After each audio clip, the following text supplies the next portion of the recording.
Hello, everyone. Today we're joined by Ismail Vali, the founder and CEO of YieldSec, who has been cited all over the news recently because of some really interesting and incredible numbers that have come out with regards to the size of the global gambling market and the role of crypto payments and crypto gambling shops in the global gambling market. So we're going to ask Ismail around this. But before we do that, welcome, Ismail. Tell us a little bit about yourself. What's your story? Good morning, Buzz. My name's Ismail Vali. I'm the founder and CEO of YieldSec. YieldSec is a platform that the idea for this first came to me probably about 7 or 8 years ago now. So I had a long career in online gaming, sites like Paradise Poker, Sporting Bet, Ladbrokes, and PokerStars. I got probably known in the industry for taking sites to global number one. And before regulation started to bite everywhere, I was one of the first people saying, we need to be regulated, we need to pay taxes, we need to be paying that quid pro quo with society. That for there to be successful online gaming industry, you need to look after the customer, you need to look after the government and taxes, and benefit to what YieldSec now calls the 3 Cs of online gaming: commerce, community, and consumers. My view with this business is if you run it right, there is a substantial good that can accrue to society. If it's not run right, then there's a substantial amount of crime that can come into this industry. And that's what we've been seeing in recent years. I left operations in around 2010. I went into consulting, hundreds of brands internationally that I took to local number one during that period of regulation coming to all countries internationally. Just to put that in context, we have 195 countries in the world. That works out to around 283 online gaming marketplaces. The marketplace in New Jersey, the marketplace in the UK, for example. Of those, we're probably running at around 85% of all marketplaces now have some form of legalization and regulation. And the mistake that everybody makes, not that I'm saying anyone's to blame for this, the mistake that everyone makes is we legalize and regulate, and we assume that that means this thing is taken care of, and it's a zero-sum game. We legalize, therefore crime leaves. That's not how crime works. Crime has always been there, and crime will carry on being there unless steps are taken to remove crime. What we're seeing nowadays is with multi-product environments in every marketplace on earth, you either have legalization and regulation to control the online gambling marketplace, or you're simply giving your money to crime. I got to a point about 7 years ago now where clients as a consultant were coming to me and saying, we're not making money anymore. I have never known a time in this business, in operations, and I've been in it since 2001, where you did not have to make money as the reason for being there every day, every single month. What people were saying is, if you're not making money, it's not the fault of the business model. There's a built-in profit margin in all forms of gambling. It's a risk-based business, yes, but it's not exactly hard to make money. So if you're not making money, something is wrong systemically. What's wrong systemically is crime. That's very interesting. What I'm hearing is you started out in online gaming more than 2 decades ago as a practitioner. You were working in the industry, and at some point you moved to the consulting. You were helping gambling companies, online gambling companies, and you realized that actually this industry is growing at a tremendous pace, but no one seems to be making, but the money, people aren't making the profits that they should be making given the growth of the industry. So you're saying, well, actually 70% of the industry is illegal, or is it gray, or just actually plain illegal? That's a very good question, Bas. So let's get into that. So when I first started YieldSec, I gave a speech in Las Vegas at one of the world's big gambling conferences, G2E. A few seconds before going on stage, somebody from a law firm in New York, I'm not going to say who, came up to me and said, we know you're about to give a speech about legal versus illegal, and you're in this really black versus white thing. You need to talk about gray. You should probably drop the legal versus legal. Why don't you tell people that it's unregulated and unlicensed versus licensed? I just laughed and went, who are you? And I need to get on stage and give this speech. So I've never stopped or looked back from the point that I first opened my mouth and went, the whole future of this business is about one thing: legal versus illegal. There is no gray market, okay? So what does gray market mean? So when people call themselves gray, I can have a license in Curacao, okay? I can use that license to do what? Not very much, guys. Licensing in Curacao doesn't even allow you to target Curaçaoans. It just means you're licensed there. And why are you licensed there? Why? What's the reason? So all these illegal gambling companies, lots of them have licenses in places like Curacao, Malta, the Isle of Man. Recently, the big one that's come up is Anjouan, which you probably don't even know where that is. It's one of the Comoros Islands in the Indian Ocean. So why do you go to these places to get licensing for $20,000, $50,000? And it means that you're licensed and regulated. Why are you doing it? Because you can take that license to a bank and that bank will help you move your money. It will also be, you could take that license to a B2B supplier and you can get a supply deal for games and products basically as well. So that's why you get this weird offshore licensing, okay? Sometimes some people refer to it as crappy offshore licensing. Not my label, somebody else's, but it's often referred to that way. So if I get one of these licenses, I don't have a license in Germany. I don't have a license in New Jersey. I don't have a license in the United Kingdom, but I have a Curacao license.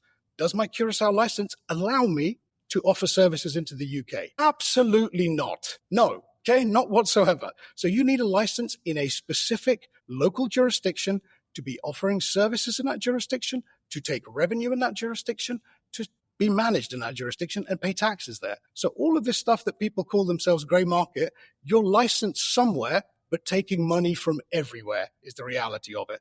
The other way of saying that, grey market, is this. You're a thief. Right. That's super interesting, and I can't wait to dig into more numbers and maybe even names of who the biggest operators are. But Understood. before we do that, I think one of the key things here is understanding the methodology, because your numbers, as you hinted at, are substantially larger, both in terms of the total size of the market, but also in terms of the percentage of it that is illegal or offshore, or however you want to call it.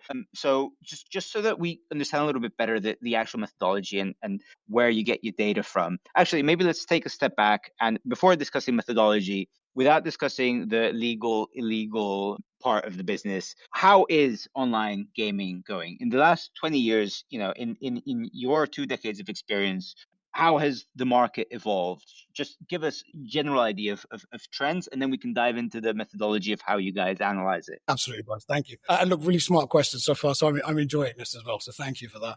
One of the biggest things to think about here is, where did this business come from? So we have a product that is as old as human beings on Earth, okay? So whenever human beings have been around, they've been gambling. As early as cavemen days, which way is that fly on that cave wall going to go, okay? So people have always been gambling. It is in human beings. So regardless of anyone putting any moral or religious judgment on this, people are interested. Human beings are interested in this product. They demand it and they desire it. And those are very hard products to control. Same as drugs, same as alcohol, same as sex, okay? You can either meet that legally, or you can just choose to push it underground. Now, over time, we've basically gone from being single product specialists as operators. So when I started, I was with Ladbrokes. All we did was sportsbooks. And we were really just obsessed with the UK and Northern Europe. And that was it, basically. What we've realized very quickly with online was this. It was different from retail, okay? Because people needed to go to a place, a casino, a betting shop, to place bets, and they were restricted on the time of day and what was offered. So in the early days, we knew that we didn't really get much business after the horse racing finished and the soccer finished, when the soccer season was on in the United Kingdom. What we found with the website, however, was we had 10,000 people a night at ladbrokes.com going to a website where there was nothing to do other than to look at your account balance and think about the bets you might place the next day. But we didn't even know if all those races would go ahead because of the weather or something. So it was very difficult to understand, where's the business coming from. My kind of insight at the time was, give them a product. Because we're licensed for all forms of online gaming in the UK. Why are we only giving them a sportsbook? Let's give them games. Let's give them a casino. I built one of the world's first every minute numbers games. It was like a competitor to lottery. National Lottery had recently launched in the UK at the time. So it was called Balls. It was an every minute numbers game. So 6 balls are drawn every 60 seconds, and you can bet on them at fixed odds. Runaway train success story that game was, okay? The other thing was bringing in casino, give people a casino. And what we realized very quickly was this. The more product you give customers, the more choice they have, the more opportunities they have, the more they love and stay with your brand. So cross-sell is vitally important in this business, okay? Because on sports betting only, you're dealing with, well, the favorites generally tend to win. Favorites generally tends to be what customers bet on. You can take a fairly thin margin on that product then. So we looked at it and went, you need to have cross-sell as the lifeblood of the online gaming business. It has to be, get them on sports, acquire them there, because that's the cheapest way to acquire them. The fact that they're a fan of somebody else's events, we don't own those events, obviously, and then push them into other products, casino, poker, etc. How's the business doing today? The business is doing great, but it's not doing as well as illegal gambling is doing. So we're the first people to come in and go, okay, there is one industry here, the gambling industry, but there are 2 types. There's 2 sectors within it, not 2 different marketplaces. One marketplace, 2 industries, okay? Really clear about that. There is one marketplace in New Jersey. Okay, they have licensed all products. So you have what we call it's an analogy that we use at YieldSec a lot, called the three little pigs. Three little pigs tried to protect themselves from the big bad wolf. One built his house from straw. That's the equivalent of not licensing any products, basically, state like California. One built his house from sticks. That's the equivalent of licensing one product, like a sports book, what we have in New York. And then you can build your house from bricks. And in the fable, that pig survived, didn't he? Because he built his house from bricks. He built his house really well. New Jersey has that, doesn't it? Okay, they've got all the products licensed in the state, okay, legally available. The problem is this. When you have legalization and regulation, it's not a zero-sum game. What will happen is, for every change you make, age limit, deposit limits, responsible gaming, self-exclusion schemes, all of those are bricks that you're removing from that house now. Where do those bricks go?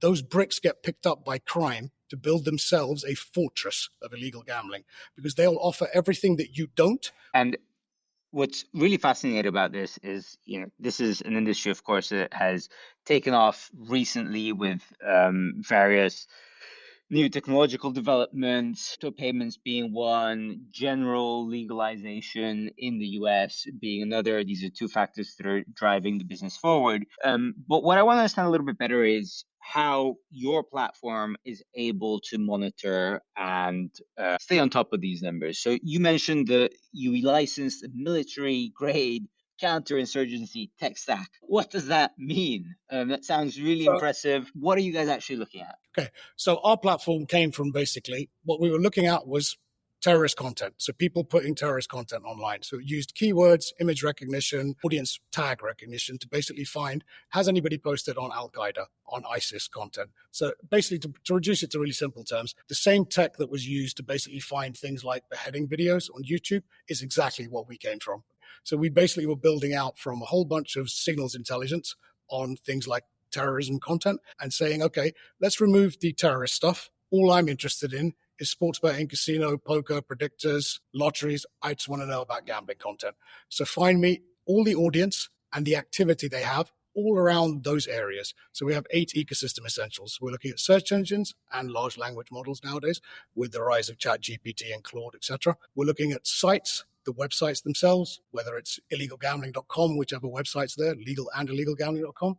We're looking at streaming because so much of the advertising for illegal gambling comes on illegal streaming. And that's probably an area we should talk about today as well. Then there's the apps, what's going on in the app stores. So you can have an app store, Apple and Android. You could go to the gambling section, and generally you'll find in the gambling section specifically, licensed brands only. Okay. However, go to the search function for the App Store, and you'll find a whole bunch of other stuff that's not there. So if you type in particularly illegal brand names, they're not available in the gambling storefront, but they are available in the App Store. And even the App Stores themselves didn't realize this until we started telling them that there's a whole bunch of stuff that's being put in there. And then there's affiliates as well.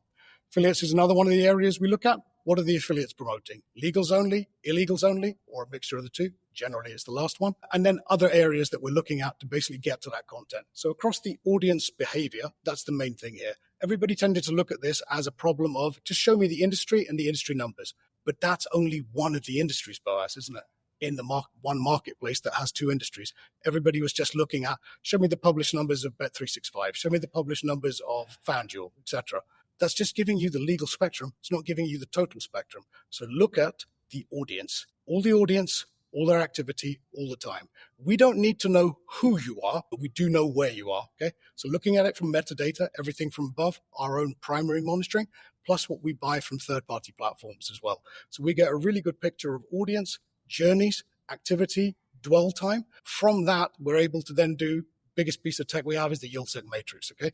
That's looking at every single site, app, and opportunity in the marketplace for all kinds of products, all kinds of bets, sports events, casino products, etc., and the terms and conditions as to how you get your money into that site and why would you play there. We basically then produce a picture of here's all the audience behavior. To put that in context, how do we know we're right? So we've done an exercise now. We've been in business 5 years, okay, in a couple of weeks' time, actually. So 5 years in a couple of weeks' time. We got to a point where for the last 3 years, we've done this kind of show-off exercise where we basically predict the Super Bowl and March Madness, the 2 biggest betting events on earth, okay? One betting event for single instance sports event, one day, Super Bowl, and then a tournament event, March Madness. So we basically said 3 years ago, there's going to be this much bet on the Super Bowl legally and this much bet illegally.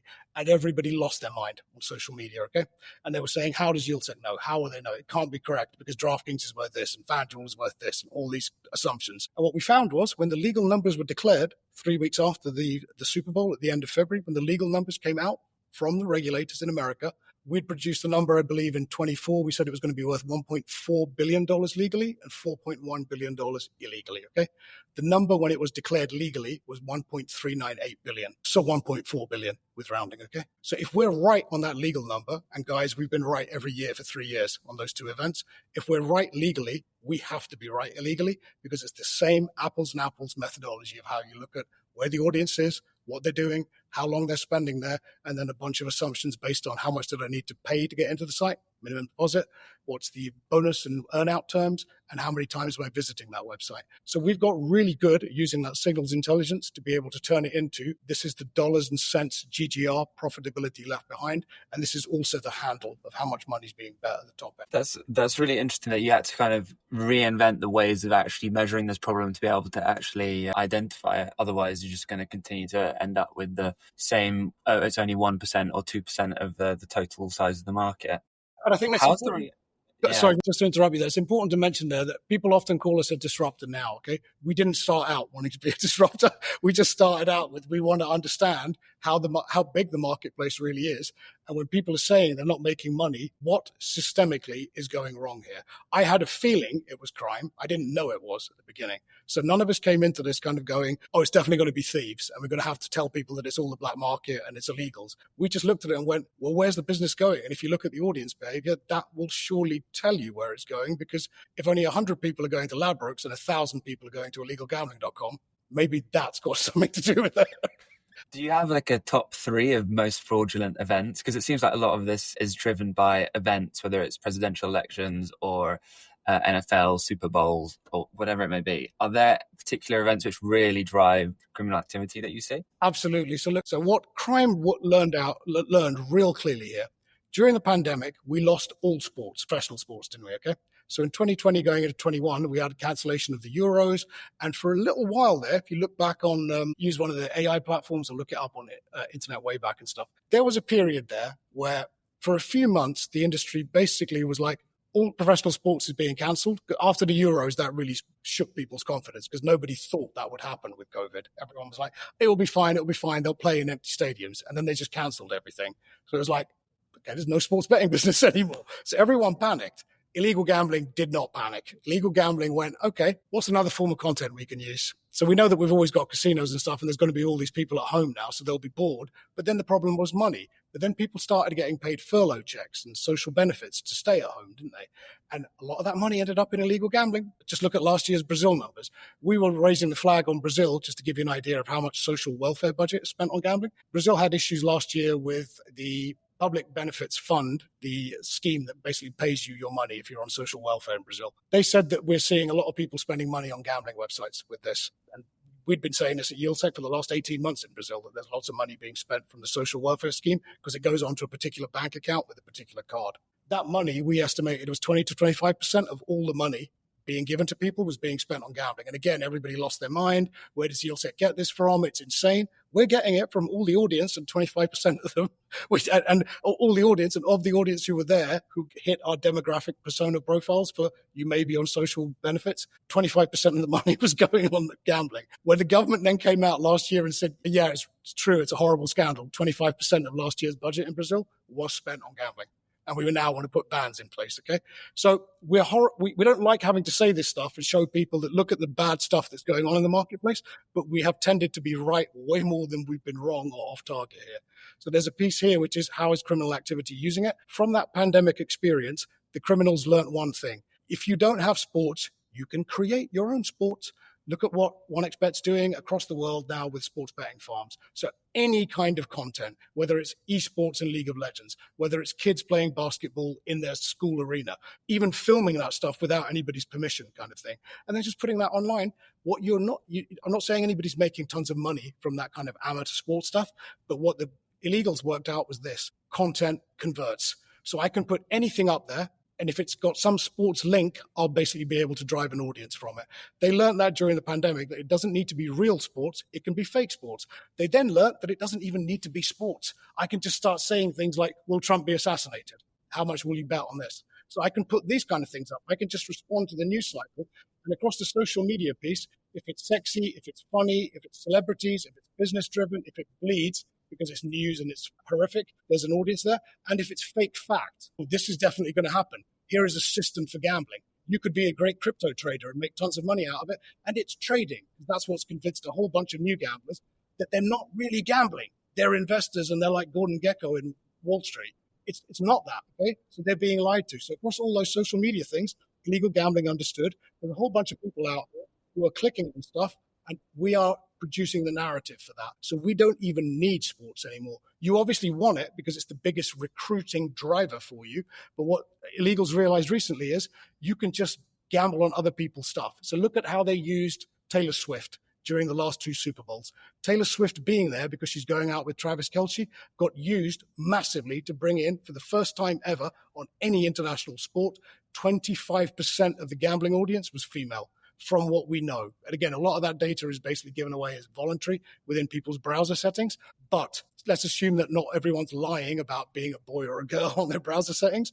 25% of the bets placed on the Super Bowl in America last year were basically from women. That's never been seen before anywhere internationally, okay?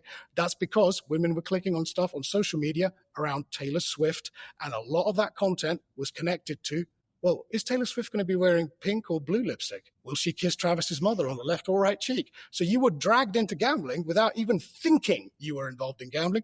And obviously, if your boyfriend's gambling on the event and you ask him that kind of question, do you think Travis will propose to Taylor at the end of the Super Bowl? Yeah, darling, yeah, of course he will. Because it means it justifies your own behavior when you've got a bunch of money riding on the game too. So now you're seeing that, again, I'm not judging anyone for their gambling behavior here. We all do this stuff.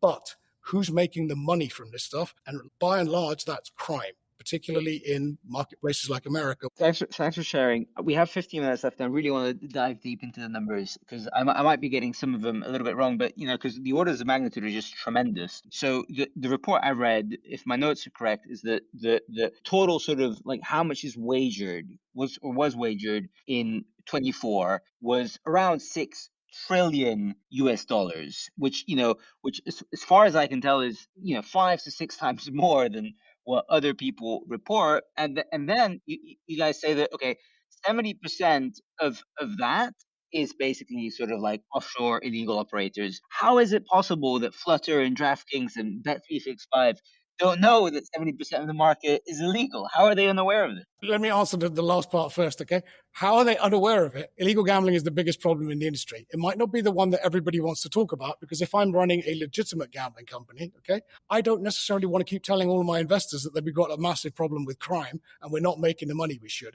But let's look at their numbers, Boaz. Nobody is making the money they should, okay? So we have had one quarter. So American iGaming is 7 years old this year, okay? We've had one quarter of profitability from any company in America. One quarter has produced profitability. Okay? So in 7 years, with a mixture of sports betting in 20 states for online sports betting and a mixture of 7 states for iGaming, casino and poker, we've managed to produce some profitability. If I'm an investor, I am screaming. If I look at the TV, it's full of ads. Isn't the argument that these guys are all spending all their money on user acquisition on the hopes that they'll manage to hold onto the users for later? So there's a good observation. I want to pick apart your questions here, because we're in the last 15 minutes of the podcast, and I want to make sure we're clear here. So let's get back to the $1 trillion number. So to put this in context, where did we come up with this idea from? Okay, let's look at all of the behavior we have globally, but we basically were mapping it from, we were selling our data as we do now on a jurisdiction-specific basis. I don't really need to care about the globe when most of my customers are America, Far East, Asia, Latin America, and Europe kind of thing. We came up with the global number because the United Nations in 2020 did a report from the United Nations Office on Drugs and Crime. They said that there is $1.7 trillion being wagered on sports betting and horse racing alone.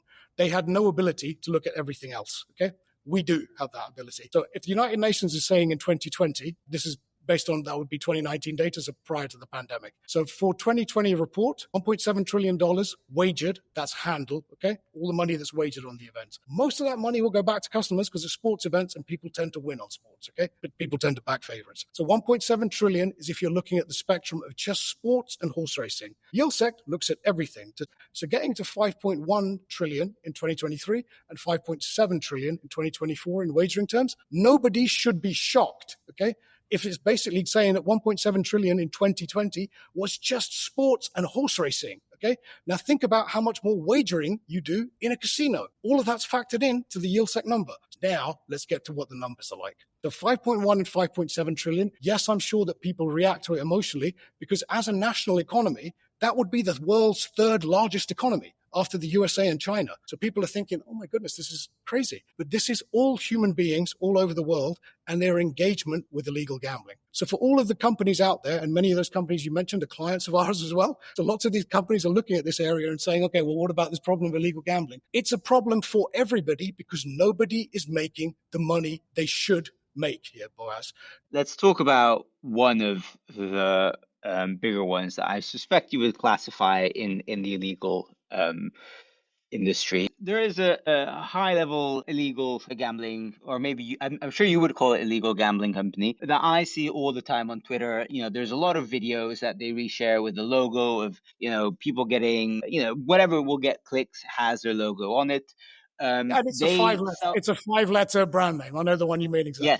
Yes. And they are, one of, I think, probably the market leader in the crypto gambling space. They self-report some numbers, and these numbers are a fraction, given that they're a market leader, they self-report 4.7 billion GGR. But you're putting crypto gambling at 81 billion versus what, for instance, one of your competitors, Tanzanite, calls roughly a 10 to 11 billion dollar marketplace. So, how do we square the fact with, is this five-letter company just making these numbers up? Or, how do we square these numbers? Okay, really interesting question. So look, the whole debate here, we all know which company this is. I'm not going to name them because I never name any of these companies, okay? So we've had this before in the example I gave you earlier in the Super Bowl. So when we came out with the Super Bowl numbers, people were out there going, well, 1.4 billion bet legally, but what about FanDuel and DraftKings? They're enormous. They're at least 50% of the business. Bullshit, because you're not 50% of the total marketplace business, are you? Okay. So whatever people are saying that their numbers are, particularly if they're unregulated, illegal in most of the jurisdictions that they operate in, because the brand that you're referring to have a mixture of, we're licensed in some places and we're unlicensed in most places that we target.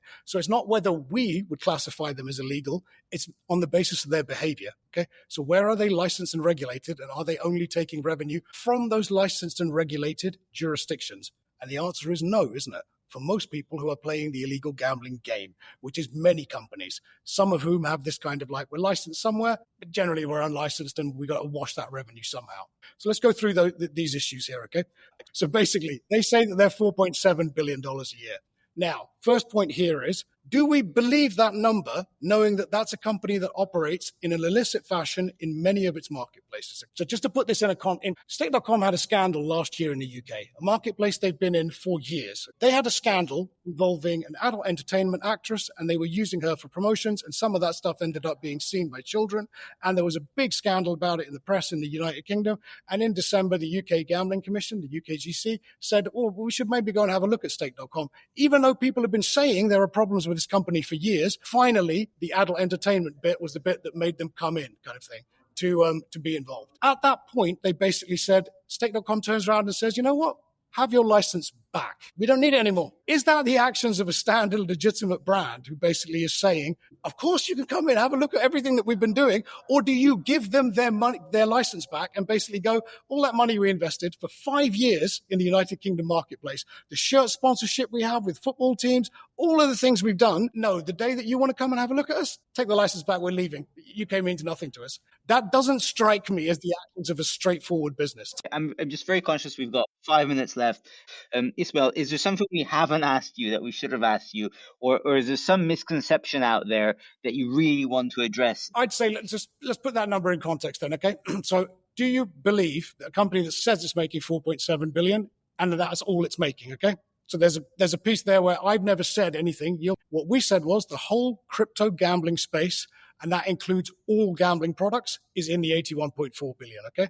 So if you're only going to take companies that are declaring sports betting and casino revenue, of course you're going to miss it by a mile. Is this a very fragmented market? Like, is it just a lot of small operators? There's lots of small operators, and there's a lot more products in those than the ones that people are looking at. So people are obsessing over two brands that are sports betting and casino and saying, well, they need to be at least half the marketplace. No, they don't, when our marketplace view includes a much bigger spectrum of products than just sports betting and casino. The other point to bear in mind here is people are saying things like, well, we can verify all of this stuff off the blockchain. No, you can't. You can do with the blockchain if the companies are declaring things carefully and straightforwardly, and they're using this is our crypto gambling company wallet on the blockchain.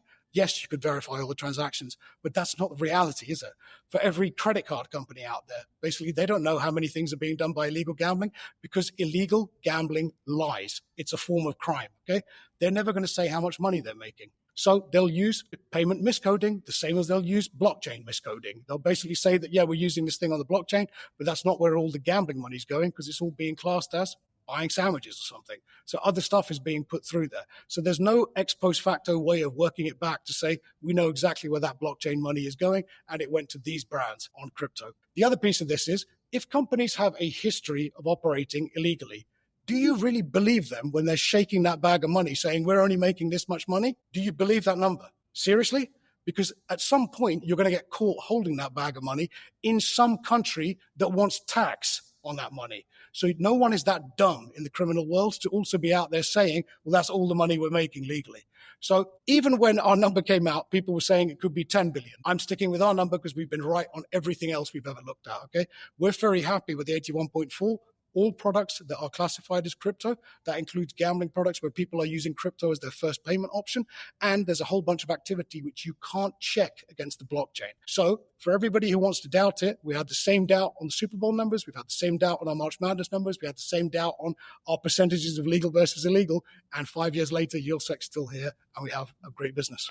So no issues with that. Ismail, I could spend hours asking you questions, but I'm afraid our time has run out. Thank you so much for joining us today. You both take care. All the best.